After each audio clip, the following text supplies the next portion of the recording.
Lahat ng nangyayari may dahilan. Hindi po ito coincidence lamang. May dahilan po kung bakit naririnig nyo ako ngayon. Marahil dinala ka dito ng mahal na poong Jesus Nazareno. Siguro dahil curious ka sa title ng video o kaya baka may pagsubok o problema ka ngayon at naghahanap ka ng sign mula kay Lord o baka sadyang deboto ka niya at gusto mo lang makinig ng kwentong tungkol sa Senyor. Pero kung sumakto lang talaga na nakita mo o bigla lang lumabas sa feeds mo, nakita mo sa social media, bigla mo lang nakita habang nanonood ka sa YouTube, biglang nakita mo sa Facebook, o baka may nag-share sa'yo, may nag-send sa'yo. Hindi po yun isang coincidence lamang. Dahil lahat ng nangyayari may dahilan. Siguro, or malamang, tinatawag ka niya. Magandang araw po sa inyo. Ako po nagdesisyon po na magsimulang magbahagi o mag-share ng iba't ibang kwentong Nazareno para kahit papaano mapakilala ko sa inyo ang mahal na pong Jesus Nazareno. Ma-share ko sa inyo yung devotion ko at bilang Kristiyano, yun naman po ang ating isa sa mga masabi nating role natin is ilapit ang tao sa Diyos o ilapit ang tao sa mahal na pong Jesus Nazareno. Ilapit ang Nazareno sa mga tao. So kasama po yan sa mga pinaniniwalaan ko na trabaho natin o mga tungkulin natin bilang isang Kristiyano. Bukod doon, gusto ko rin po siyempre maka-inspire, maka-motivate, lalong-lalo na po sa mga namumroblema ngayon, yung mga gutom na gutom sa inspirasyon, yung mga ina-anxiety ngayon, nade-depress, yung mga lugmok na naghahanap ng sign mula kay Lord. So, gusto kong sabihin sa inyo na ito na yung sign na hinihintay mo. Itong video na to. Sa sentro lamang to sa mahal na pong Jesus Nazareno. Kaya yung boses ko lang din yung maririnig nyo. Habang nagkukwento ako. At yung video naman ay sariling kuha ko kapag ako'y namamanata. Yung nakikita nyo yung video ngayon ay kuha ko sa Luneta nung traslasyon nung Nazareno 2025. Yan po ay misa. Nung katatapos lang ng misa mayor, yung misa nung hating gabi na pinangunahan ni Cardinal Advincula. Kaya ayan, may mga fireworks na pagkatapos nung misa mayor. Yung iba naman na sa mga kung nasubaybayan nyo yung mga ibang episodes, no, at kung hindi rin sumakto yung video na ginamit ko dito, malamang gamit ako ng video ng mismo sa simbahan, yung kapag bumibisita ako at namamanata sa Quiapo Church o mas kilala natin sa Basilica Menor at pambansang dambana ni Jesus Nazareno. So yun po ang Quiapo Church, parokya ni San Juan Bautista. So kung nasubaybayan nyo po yung mga in-upload kong episodes, yung huli pong episode ay nakwento ko po yung nagkaroon ako ng akusasyon tungkol sa akin. Kaya na-depress din ako, nalugmok ako sa trabaho ito. At nagkaroon ng preventive suspension sa akin. At kinailangan magkaroon ng investigasyon. Bigla-bigla na ako parang mawawala ng trabaho. Kaya naman nung mga panahon na yon, syempre hindi mo maiwasan na mag-worry. Puno ka ng agam-agam, may babalikan ka pa ba? Paano na yung mga bayarin, mga bills mo, kung nawalan ka ng trabaho. So napakasakit, napakahirap yung magkaroon ng issue sa trabaho, lalo na kung katulad ko na parang halos isang dekada, sa loob ng isang buong dekada, parang binuhos ko yung lahat ng oras ko sa trabaho. Minsan nga weekend na nagtatrabaho pa rin ako kasi parang masyado ako naging passionate sa trabaho. Doon na lang umikot yung mundo ko sa trabaho. Kaya naman nung may nangyaring masama tungkol doon sa trabaho, nagkaroon ng bintang sa akin, nagawan ako ng storya. Sobrang sakit sa pakiramdam. Kaya naman kung ano na lang din naisip ko, may mga tanong din ako bakit nangyayari yun. At wala lang din akong ibang magawa kundi tumakbo sa Quiapo, tumakbo, magdasal sa mahal na Senyor. At katulad nga ng mga nakwento ko, hindi pa ako nakakarating na simbahan, nagparamdam na agad ang mahal na Senyor. Nung nakarating naman ako ng simbahan, nagparamdam ulit yung mahal na Senyor. No? So, wala siyang ibang ginawa kundi iparamdam na nandyan lang siya lagi. At masasabi kong himala yung mga pagpaparamdam na yun. No? Kung gusto niyo po malaman kung ano yung mga detalye, imbitahan ko po kayo na pakinggan yung mga huling episodes para po hindi ko na ulitin, no. So ngayon po, kung ikukwento ko naman yung karugtong nun. So ang nangyari po nun natapos ang investigasyon at wala namang mapakita talaga na ebidensya tungkol sa akin na ginawa ko yung mga sinasabi nila. Kaya hindi naman ako nawalan ng trabaho, nakabalik ako at binalik din yung sahod. So parang ang nangyari, para ako nagbakasyon kasi isang buwan mahigit ako na walang trabaho. Pero after, parang pagkatapos ng ilang linggo, biglang binalik nila kasi ganun pala yung nasa batas.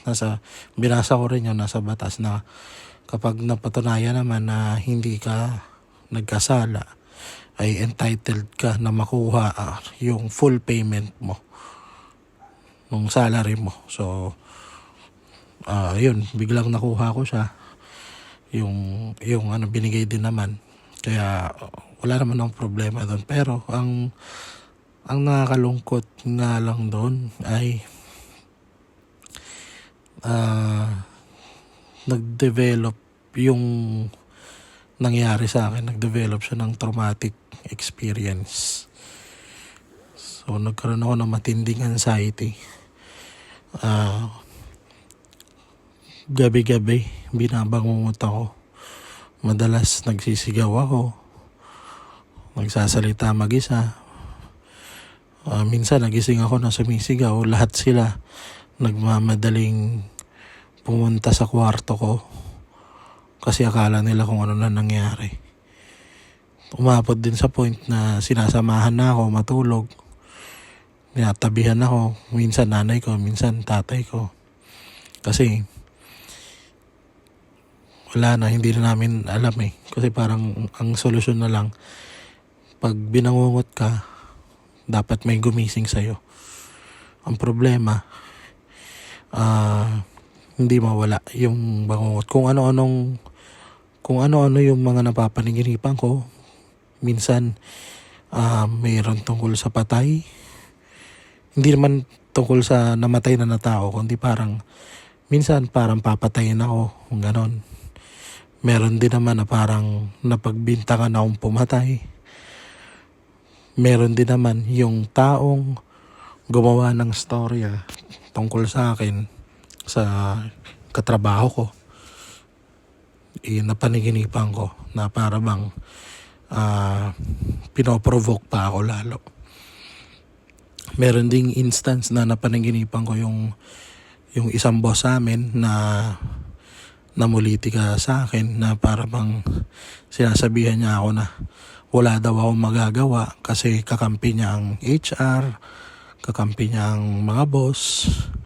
Kahit daw magsumbong pa daw ako sa polis, wala daw akong magagawa. May mga ganun akong klaseng panaginip at bangungot. Bigla na lang ako magigising 1:00, 2:00 ng gabi. Minsan pawis na pawis. At yun, halos araw-araw ganun na nangyayari. Kaya naman nung simula nung nagka-preventive suspension ako, hindi na ako bumalik magtrabaho on site sa kumpanya. Nung una pinayagan ako na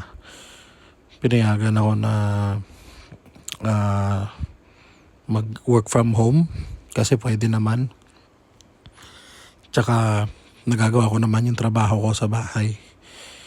Pero syempre, nandun pa rin yung mga namumulitika, yung parang ang nangyayari kasi gusto nila akong bumalik on site para mapatunayan nila na hindi totoo yung mga claim ko na nagkaroon ng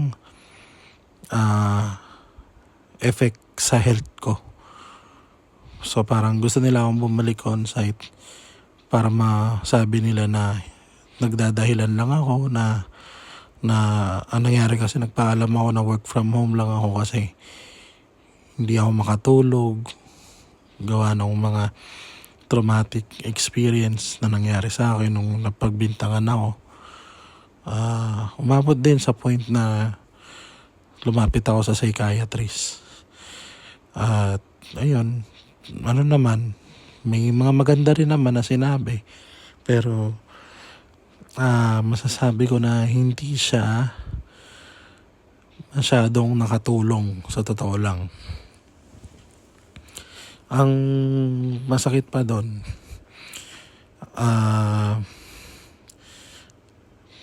siguro mga 3 buwan pagkatapos nung nangyari sa akin, kasi June yun, kung maalala nyo, nabanggit ko June, kakasimula lang ni BBM sa termino niya.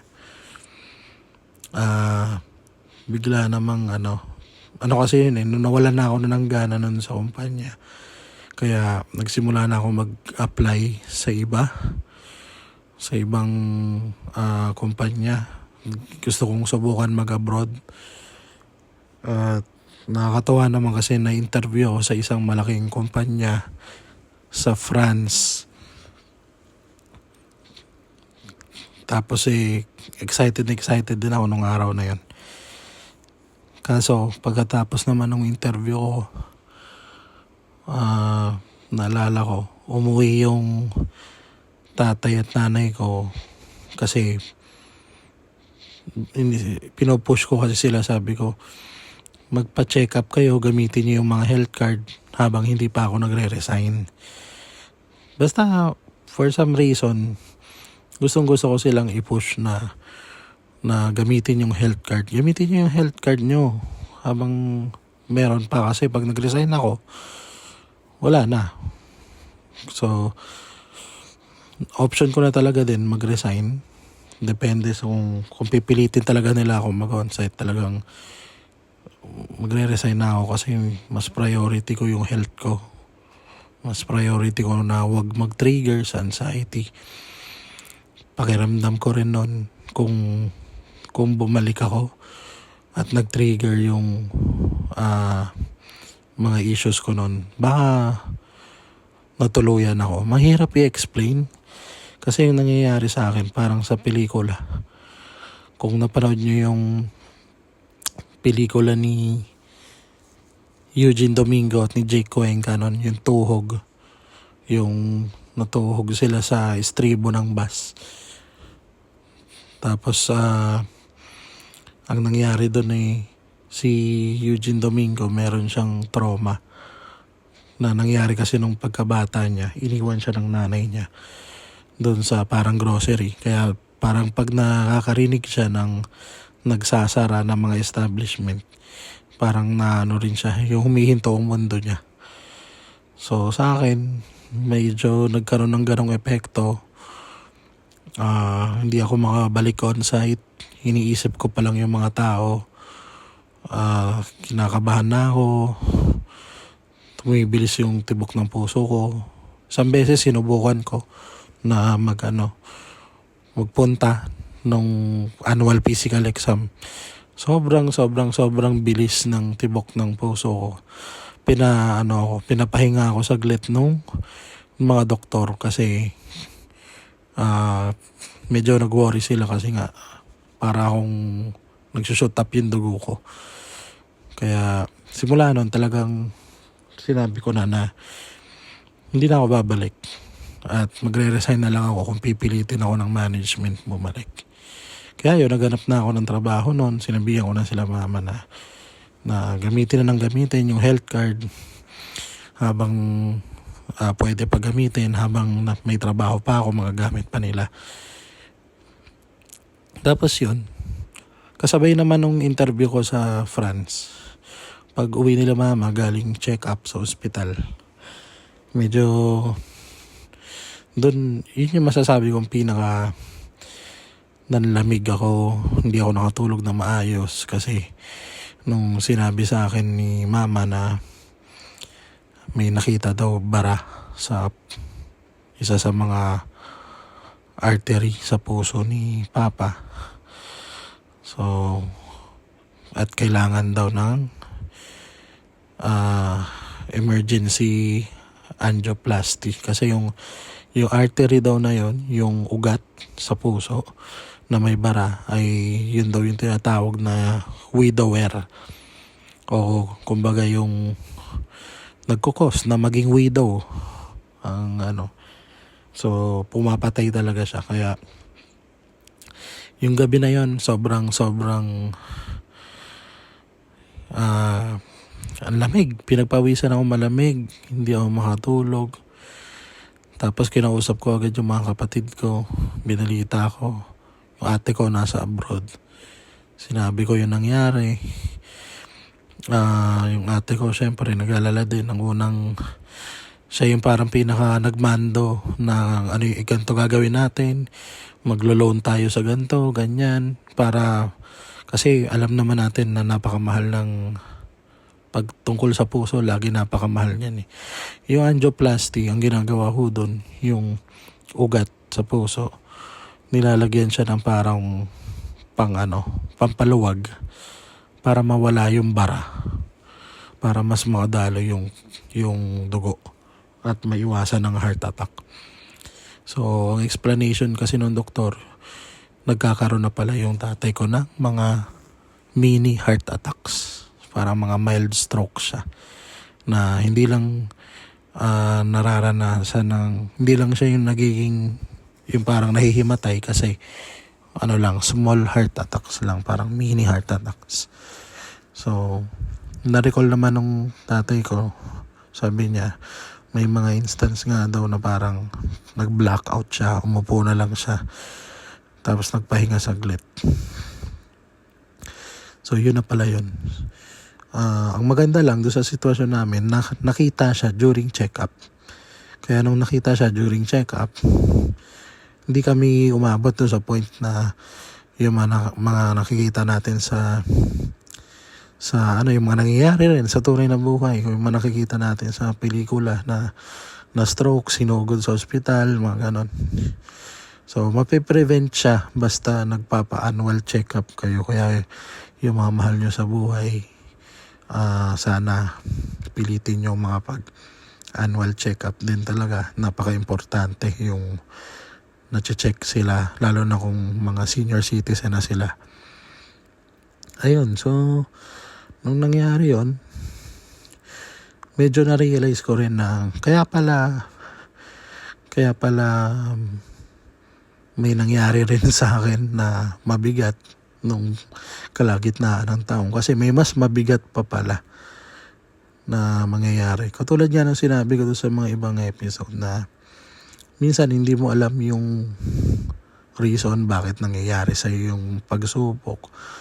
Pero minsan kaya may ganong pagsubok kasi para mas matuto ka, para mas maging mas matatag ka doon sa mas mabigat pa na mangyayari. At masasabi ko na natutuwa kami. At isa yan sa pinaka masasabi kong sobrang challenging na yugto ng hindi lang ng buhay ko kundi ng buong pamilya namin. Kasi doon ko din nakita na nagbuklod din naman yung pamilya, nagtulong-tulong. Yung nanay ko kaka-senior niya lang, so eligible siyang mag-loan sa SS. Nag-contribute din siya. Yung ate ko ang pinaka nahirapan kasi nasa abroad siya. Tapos yung kuya ko nagbo-volunteer din yun lagi na siya na pumila-pila sa SSS doon sa yung pinakamalapit na SSS para mag-inquire, parang ganito. Makuha rin yung mga PhilHealth, mga ganyan. Tapos ang nangyari nun, naghati rin kami ng ate ko sa hindi naman totally hati kasi siya pa rin talaga yung pinaka gumagastos, pero ginawa ko ng paraan na parang may break siya. Ako yung sumasagot sa budget namin monthly. Ayun nga lang, sobrang hirap din mag-budget kasi syempre yung sahod ko hindi naman din katulad ng sahod niya, nasa abroad siya. Mas malaki talaga yung kaya niyang sagutin. Yung sa akin, talagang sobrang sakto lang.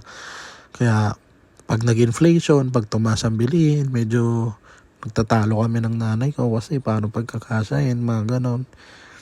Tapos, ayun nga, nung kinailangan nga mangioplasty si Papa,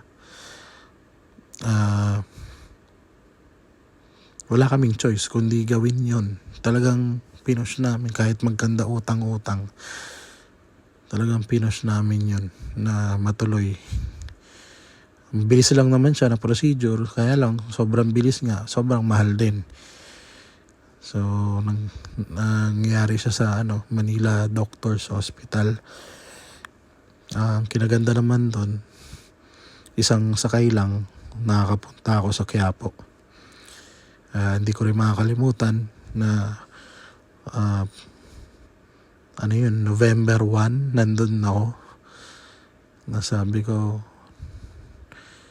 yung mga diba ang uso pag Halloween, takutan. Sabi ko sarili ko, mas nakakatakot tong naranasan namin. Kasi nasa ospital kami nung mga panahon na yon. At ayun, okay naman.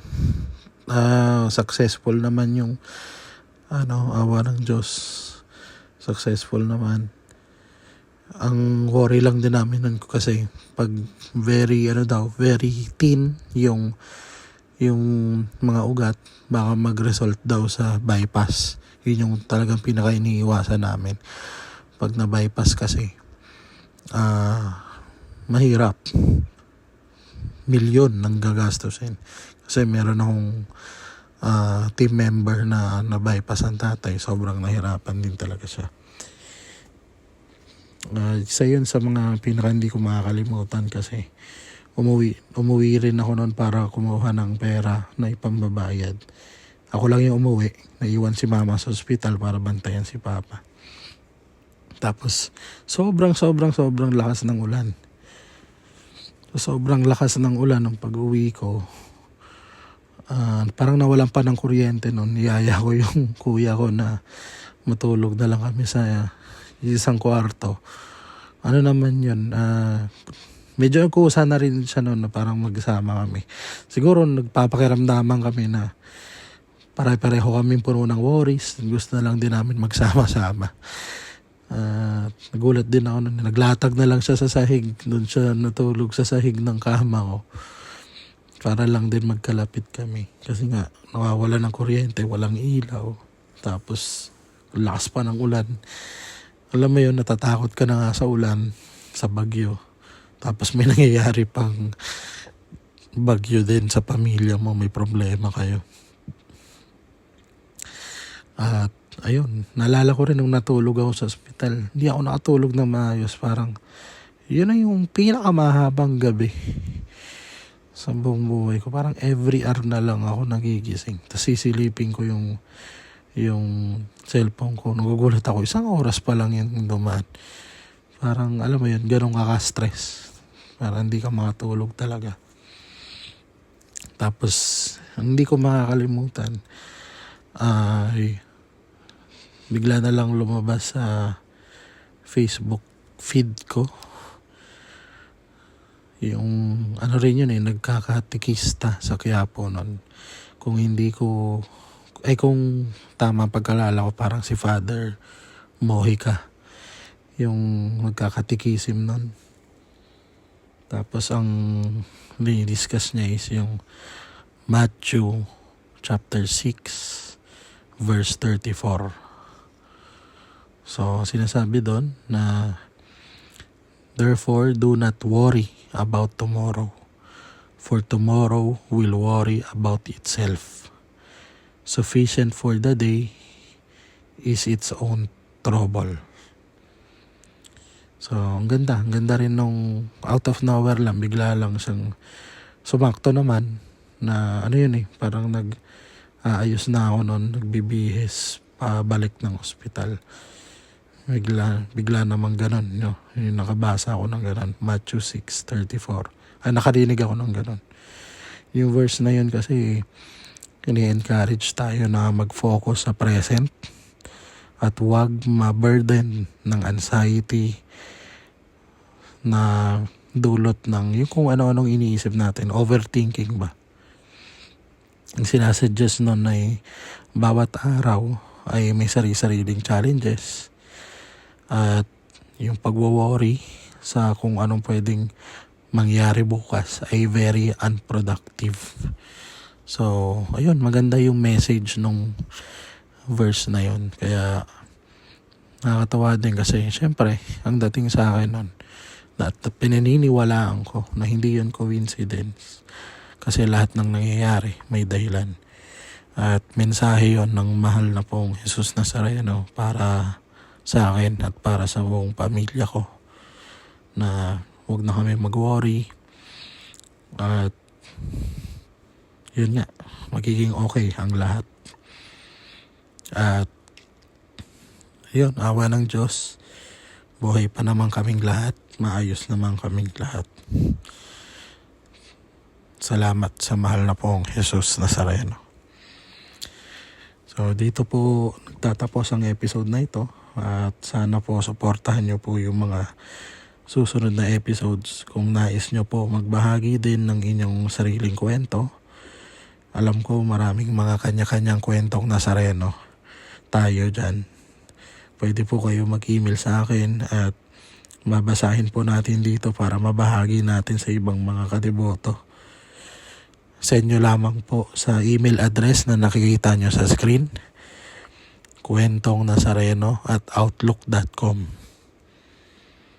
Huwag po kayo mahiya kasi napakasarap po sa pakiramdam kapag yung mga kwento nyo ay nakakatulong sa iba.